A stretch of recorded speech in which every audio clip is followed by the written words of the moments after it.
Hi, today we're speaking with Kevin Kwan, author of Crazy Rich Asians and China Rich Girlfriend.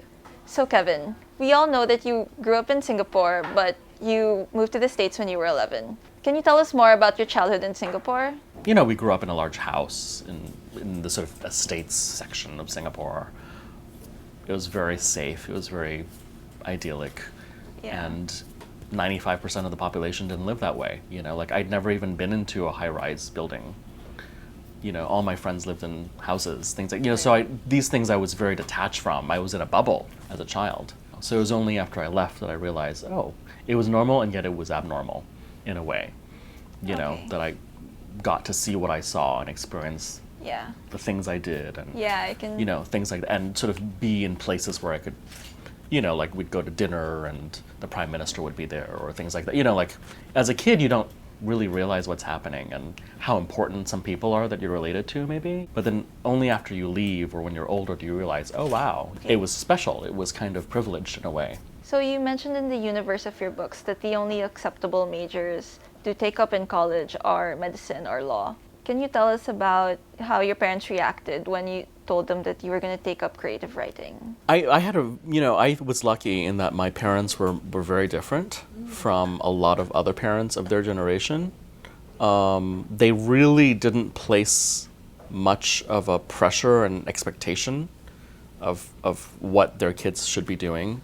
They just wanted us to be happy, and I think my father in many ways really helped to nurture my creative talent. He was a frustrated creative person that never got to do, I think, what he ultimately really wanted to do in many ways. He trained as an architect, wanted to be an architect, was very creative, but ended up being an engineer, for example, because that was, I guess, for his children, he really wanted us to be able to really explore exactly what we wanted to, which was really, I'm so grateful. It's such a, in hindsight, was so lucky because I know so many other of my generation who weren't even given that opportunity. From my extended family, there is still puzzlement as like, what does Kevin really do?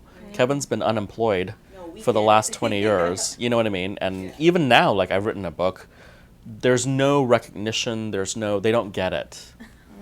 I'm still the loser cousin.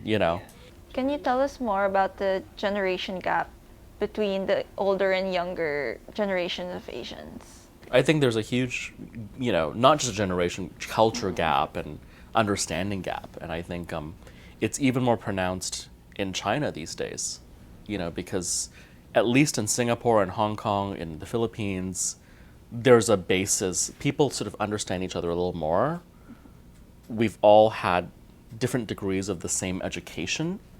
But you're finding now with China, for example, that these ultra-rich families, they're sending their kids away to boarding school really young, and they're coming back completely different people, with a completely Western mindset or whatever it is, wherever they've been influenced from, and they can't relate to their parents in any way, shape, or form.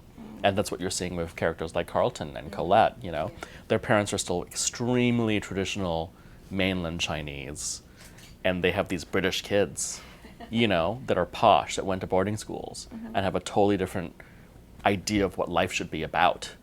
Some of the lines in the book said by some of the older people are pretty outrageous. Did you make all of those up, or were they things that you actually heard from other people? There are so many things in the book that are just taken straight from things I've overheard. And there's so many things I couldn't say because they would be way too outrageous for a, for a sensitive reading audience. When some people get together, especially of the older generation, they're no holds barred. They really, the way they criticize, the way they criticize, it's very, very kind of, literally almost everything Eleanor Young says is and her friends, is really taken from overheard conversations that I've overheard over the years.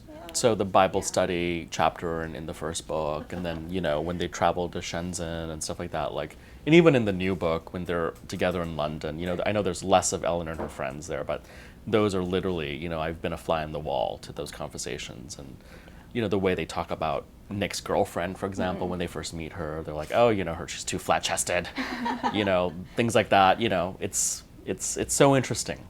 And you really have to be in that world to see how they you know, it's not malicious. It's not mean spirited. It just is the way it is for them. You know.